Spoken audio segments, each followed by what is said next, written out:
découperai mon rôle en deux axes.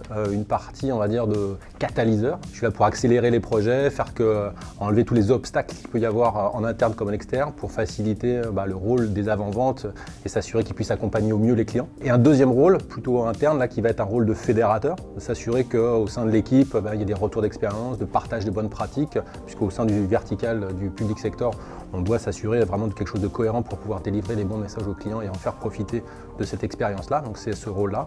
Et puis un dernier que je rajouterais peut-être, c'est m'assurer aussi qu'il y ait une ambiance de travail saine et fun, conviviale, pour pouvoir, parce qu'il y a toujours un rythme important et on court toujours après le temps, mais c'est important de se retrouver et d'avoir ce moment de convivialité.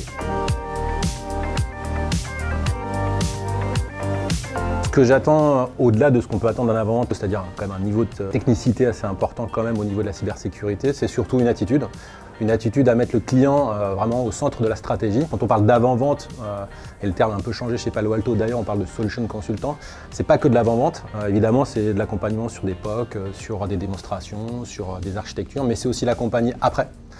Pour s'assurer que les projets se passent bien, qu'ils sont bien délivrés, que s'il y a des incidents, on les suive bien. Et le deuxième grosse caractéristique qu'on attend, c'est l'innovation, de la disruption, de la créativité. Et bien, l'idée, c'est d'être acteur aussi en avant-vente dans cette démarche-là, de disrupter le marché avec des architectures qui peuvent être innovantes, de proposer aux clients de nouvelles ouvertures. Et donc, dans ce cadre-là, il faut être quelqu'un d'innovant et de créatif.